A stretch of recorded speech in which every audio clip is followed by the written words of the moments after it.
Hey, good morning, everyone. Josh of Severe Weather. Happy weekend to you. The final day of September, and we do have some taste of cooler weather coming in the next couple of weeks as fall is finally going to get over here to many of us that have been kind of suffering through an extended summer, it seems. So, thank you for joining me this morning. I'm going to talk about some temperature changes coming here by the time we get into next weekend and beyond. And we'll talk about Tropical Storm Philippe, a little bit about Tropical Storm Rina as well. Although the tropics are a little quieter than they were about a month ago, they're still kind of active out there and may remain that way into the month of October.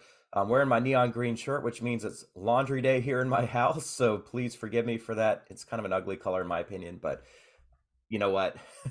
Our appearance may be ugly, but what's inside of us is what really matters, at least to me. So, anyway, much colder air coming here. This is the look by the time we get into next weekend, especially Sunday.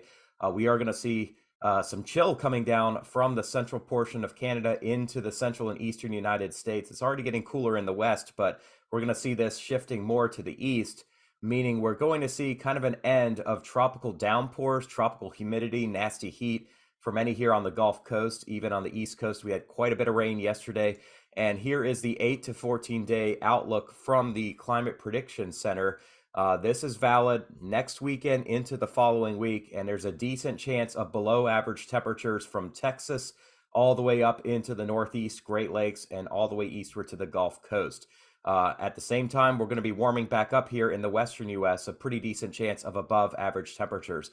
This map shows percentages. It doesn't show departures, so it may look like a high chance of below average, but this doesn't necessarily mean it's going to be, 10, 20, 30 degrees below average for a significant amount of time. So this is yesterday's forecast. As we take a look at the upper level pattern, we do see some moisture in place still in New England. We have this upper level low, which is drawing that moisture up the East Coast. Fortunately, though, the very heavy rainfall event we saw yesterday in the Northeast is winding down. Still some rain today in parts of New England and just off the coast of Long Island, but it will be kind of winding down. And then our next trough pushes down the west coast here into California today. And you'll see there's kind of more of a direct shot of colder air coming all the way into the west from north of Alaska. So there is colder air coming. It's not made its way eastward at this point. In fact, will be pretty mild and actually unseasonably warm for those in the Great Lakes for the next few days. You can see actually that ridge kind of builds somewhat, but then as we get more into Tuesday and Wednesday of next week, you kind of see this more direct flow of cooler weather coming down the Rocky Mountains here. So this big ridge of high pressure off the west coast is going to allow that cold air to drive east to the Rockies. It's going to take a few more days before that happens, but by the time we get to the second part of the week, a more significant storm drops down from central Canada, so basically from North Pole right on into the Prairie provinces and then eastward into Ontario, moving into Quebec. And by the time we get into this time next weekend, much below average heights do build down into the Great Lakes and Northeast, setting up a more unsettled pattern, but shutting down the tropics here for the eastern United States. So even this cooler weather comes down into the Gulf states, even down into Florida by the beginning of the following week. So that period from about October 8th to 12th looks significantly cooler as we are finally going to see an end of the false falls and a beginning of true fall or true autumn here by the 11th and 12th of October. And beyond that, no significant warming coming for a while. So the entire week next week should be below average, not next week, but the week following, week of October 8th, should be well below or 8th to 15th, I guess if you want to call it that, Sunday to Saturday, will be significantly cooler than average. So we do have relief coming finally. Looking at rainfall amounts here, we do see still some wet weather across parts of Florida over the next couple of days and unsettled weather building over the northern plains, Rockies, and Texas here for the first part of next week. We do have a pretty significant front which is going to swing eastward. Thursday it moves into the Great Lakes, Ohio Valley, and Texas does see some needed rainfall. By the time we get to next weekend, it's still a dry pattern here in the southeast, but we do see some cooling coming as this boundary sets up here. The Great Lakes, Canada will be unsettled, pretty wet across Texas and the Western Gulf, pretty wet as well across Florida. So you are not yet participating in this pattern of cooler weather, but you do see with all this moisture down here, we actually have a front moving into the Gulf states and actually dropping significantly farther south, maybe down to about the 25th latitude north. So overall, this is actually a pretty dry pattern from the plains into the southeast, but the peripheries stay wet. Atlantic Canada stays wet. South Florida stays wet, South Texas stays wet, and then the Pac Northwest gets wet as well. But significantly drier air in place here from the prairies of Canada down through the central and eastern parts of the United States here, right through the beginning of the following week. Let's talk about snow. Yes, you heard me right. Snow. Obviously, the northwestern Rockies here are going to see snow. That is not unusual for the beginning of October. We do see snow cover building down into the Colorado Rockies here next week. Again, not unheard of. Montana sees another burst of snow. Wyoming sees a burst of snow into the end of next week. And then we see, we're not talking major snow, but we do see some snow down across northern Ontario into Quebec, maybe even crossing into northern Maine by the time we get to about the 8th or 9th here. Some lake effects, some kind of upglide snows heading into the north country of Vermont, New Hampshire, Maine, and even northwestern New Brunswick here by the 9th and 10th of October. There could even be a small chance for some snow in the western Great Lakes. So we're not talking true lake effect, but we are talking more unstable, chillier air coming straight down from the central part of Canada. So that's what we have to watch for. And again, not a major winter storm expected, but certainly a dramatically cooler pattern coming. Here's the Canadian ensemble. You can see temperatures remain well above average across the plains and building into the east here for the week. Much cooler weather than average, though, across California and the Southwest. This is for about Tuesday and Wednesday of next week. And then you see by the time we get to next Friday and Saturday, transition coming as much cooler than average air moves down into Texas and into the high plains here. It's still going to be very warm at the end of next week in New England and Eastern Canada. And I'm sorry I don't have Atlantic Canada on here, but you guys too will be above average. But take a look here at the changes coming for next Saturday. Much colder weather moving down into places like Dallas, Oklahoma City, St. Louis, Chicago by Saturday night and into Sunday of next weekend. And then it shifts south and east. Much cooler across the mid-Atlantic, the Carolinas, the Appalachians, all the way down into northern parts of Mexico. Then you see the warming reversing the cool pattern here across the northwest and western Canada. And much of the following week remains below average with some moderation coming towards the following weekend. So, October 8th through 12th, get ready for cooler temperatures. Here's a look at the possibility of seeing low temperatures below 40. And that's kind of when I start feeling colder here when we get below 40. I mean, yeah, 50 is cool, but 40 is when we start talking about running the heat. Obviously, the Intermountain West is going to be below that number, but take a look at next Saturday morning, a week from today, and there's a decent chance we get down below 40 across Iowa, Minnesota, interior of Wisconsin, all the way down into northern parts of New Mexico. And then as we get later into the weekend, the North Country here, the mountains of North Carolina could be in the 30s. Great Lakes have a pretty high chance, except right along the lakeshore where that water keeps you a little bit warmer. And we may even see lows below 40 into parts of Oklahoma, Arkansas, Tennessee, North Georgia by the time we get to next Monday morning. And that cool weather continues. The chance below freezing, by the way, is quite a bit lower. I'll kind of back it up. Obviously, the Intermountain West will get down there. They've already been down there, but still a pretty good chance the Dakotas, Minnesota, Nebraska get down below freezing early next Sunday. So 8 days from now, 9 days from now, across the North Country here. It's a little tougher with the cloud cover, but obviously Canada, Ontario, and Quebec, we're probably going to be well below freezing here by the time we get to, say, the 10th and 11th of October. Here's a look at what these ensemble temperatures show for morning lows. 20s in the Rockies, 30s across the northern plains, low 40s around Chicago, low 40s around St. Louis. Low to mid 60s in Houston and Baton Rouge. I know it doesn't sound that cold, but that is definitely cooler than it has been. Even the potential to see some 40s trying to sneak into the Metroplex here. 50s in San Antonio and Austin, and low to mid 60s across deep South Texas once you get away from the coast. These are these potential low temperatures here by the beginning of the week after next. Here's a look at high temperatures. We're well into the 90s here over the next few days. Still 80s as we get into Thursday around Chicago, into the Ohio Valley, 90s down in Texas. But take a look at this drop coming starting Friday and especially Saturday. We're looking at high temperatures Saturday that are going to be in the 40s in Minnesota and North Dakota, low 60s around Des Moines, Omaha, Lincoln, Chicago, Milwaukee, low 70s around St. Louis, upper 70s in Dallas. You may have to run the heat in the Big D here on Saturday. Still warm on the Gulf Coast, but that is going to change as we get more cloud cover and more unsettled weather. As we get to Monday the 9th, we may only see highs around 80 along the I-10 corridor. I'll shift east and show you that in a minute. But even 70s with cloud cover here for the following Tuesday, the 10th. So that will definitely feel a lot better. It will still not quite feel like fall down here on the Gulf Coast, but we're heading in that direction.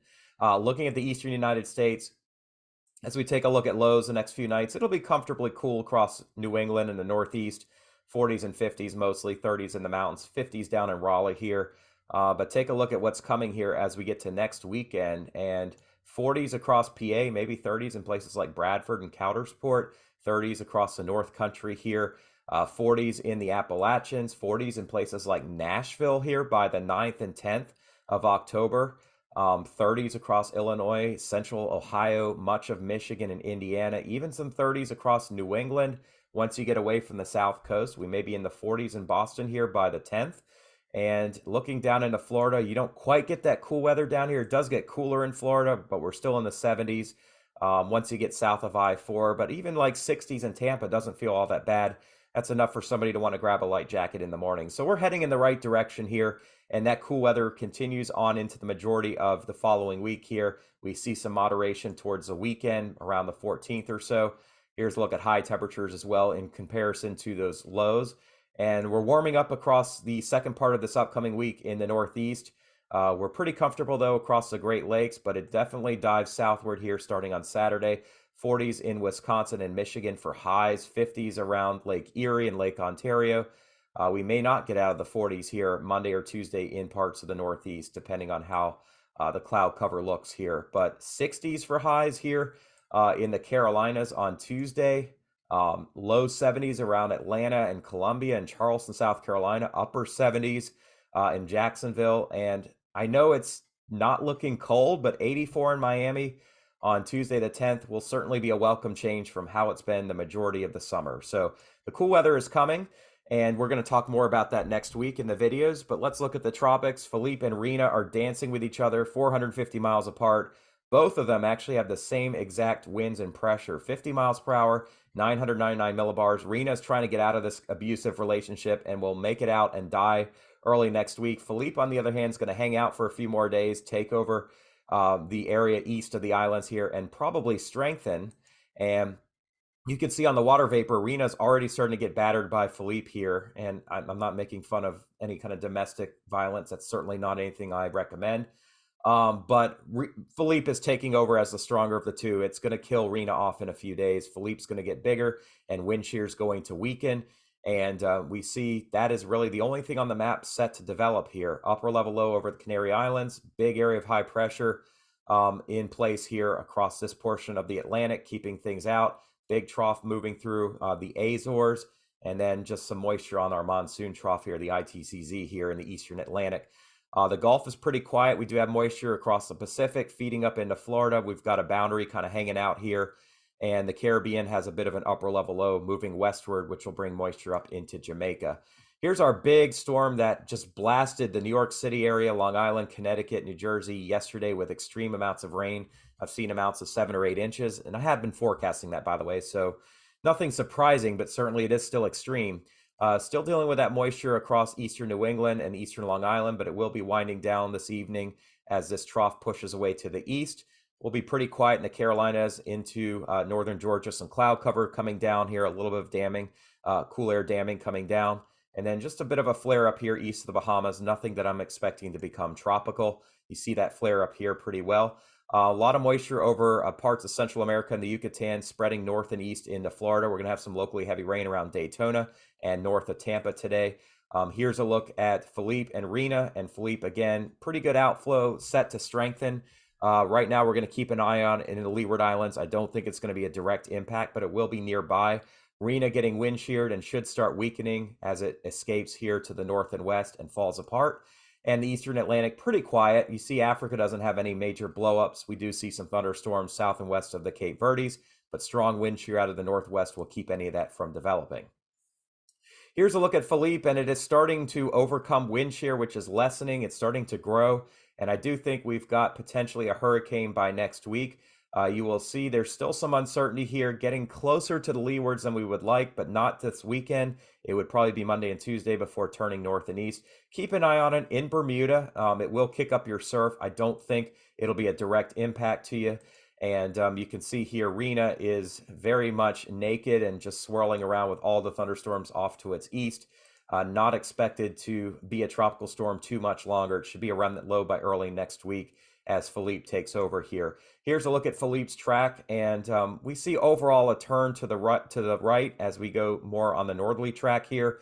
Just one ensemble member coming closer to the islands and maybe threatening Canada, but I don't think that's the likely scenario here. I think we see the storm turning away and recurving, becoming a powerful fish storm. If you look at the operational GFS, you can see Rina escapes here and weakens, and then Philippe strengthens by the end of the weekend, becoming a hurricane by Monday or Tuesday next week. Turning north, this is Bermuda here. We will potentially have a stronger hurricane, category 2 or 3, by the time we get to the middle of next week. Then that storm turns away. It hits an area of weaker steering, so it may sit around here next weekend, but it is weakening at that point. So good news here in the tropics in that Philippe is probably our only system to track next week once Rina falls apart. Some models don't strengthen it to hurricane strength, but they do strengthen it into a higher tropical storm, but several make it a hurricane and a few even a major hurricane. The HAFS tropical model says it is going to turn away about 300 miles north and east of places like Antigua and Barbuda by next Monday, and then strengthening to potentially a major hurricane by Tuesday or Wednesday next week. And this model could be a little too strong, 936 millibars.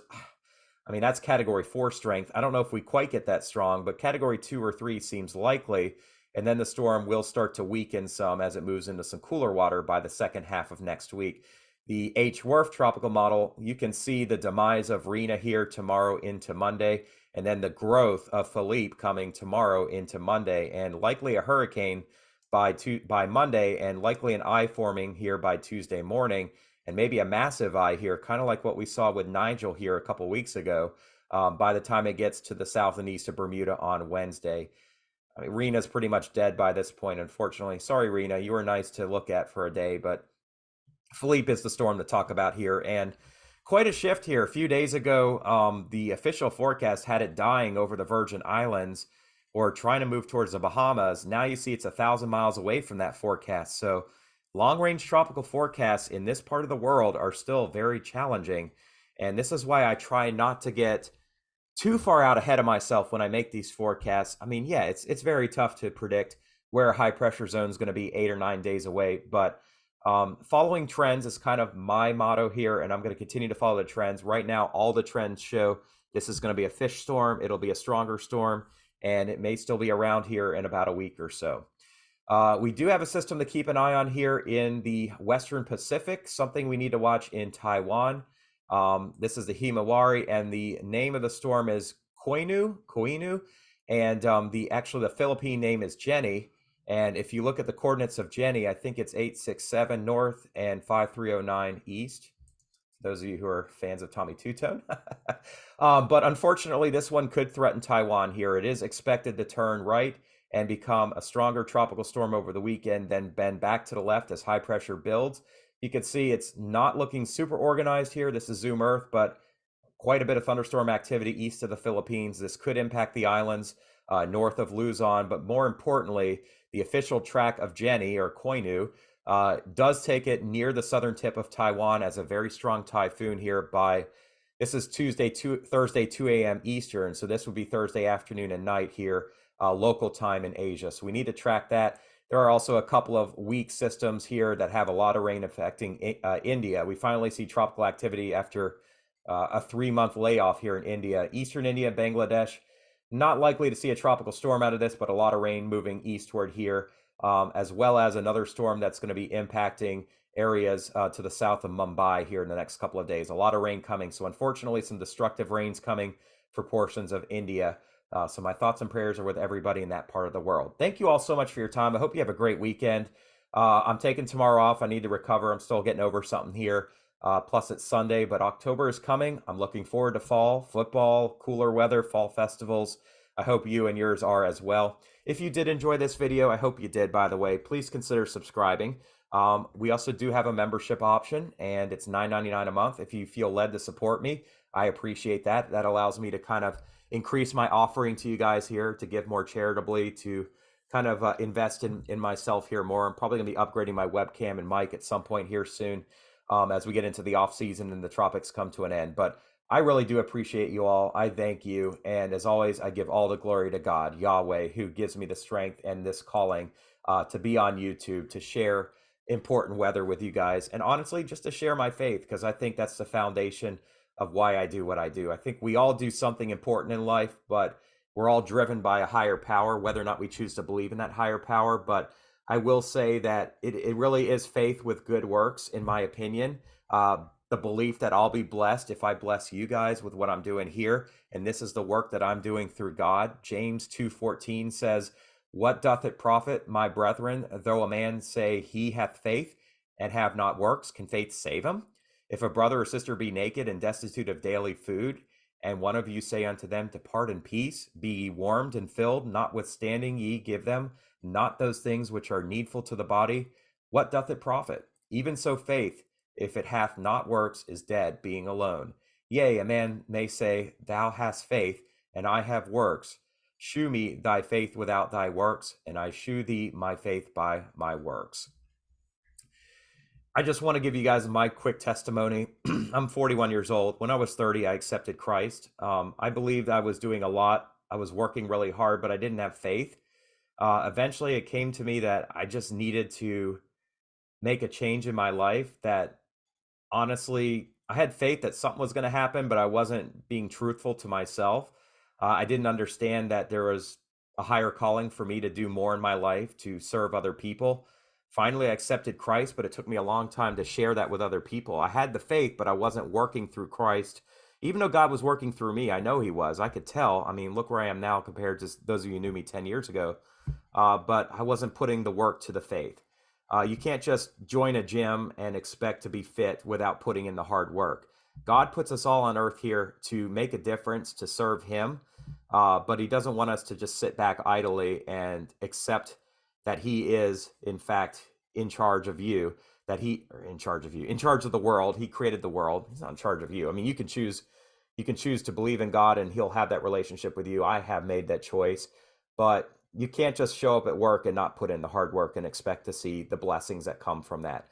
I think we all have faith one way or another. We believe that we're going to get paid for the work that we do. We believe that the government will continue to run. I mean, we can get into that all day. I'm not going to. We can believe that our family is going to be able to step up and help us in our times of difficulty. But if we don't put in the work, we don't pray, we don't talk to God, we don't share our faith with others, if you are Christian or whatever your faith, if you're Jewish, then it's going to be very hard to be a blessing to other people and to be blessed by God the way He intends us to be blessed. So if you believe there is one God that does well, which the devil believes as well, then know that you need to put in the work and resist the temptation not to do that work. So I just wanted to share that with you. Jesus Christ is our Savior. You can accept Him if you like. I'm not going to judge you if you don't. I know people get on here all the time and want to criticize that. And you know what? That's their belief. I'm not going to shoot them down. But do understand that I truly believe that Romans 8:28 says that all of those who believe in Him, um, and we know that God causes all things together for the good of those, to work together for the good of those who believe in Him, who have been called according to His purpose. If we're called, then we need to do the work that goes with it, and good things are going to happen. So I did stumble a little bit over that because I was speaking out of my heart, and honestly, I'm just a little bit tired and getting over something. But man, I would love to pray for you guys. I don't really truly feel I'm doing the good work if I'm not connecting with you. I know I'm on YouTube. I can't talk to you physically in person, and I do miss that connection being virtual here. But just know that I want to pray for you guys. Whatever you're going through, you may be struggling mightily, and I get that. I've been there, but I want to pray for you guys. So if you have a prayer request, please list that, and I will be happy to pray for you. I'll have other folks pray for you as well. And I hope you all have a great, safe weekend. Chat with you on Monday. God bless you.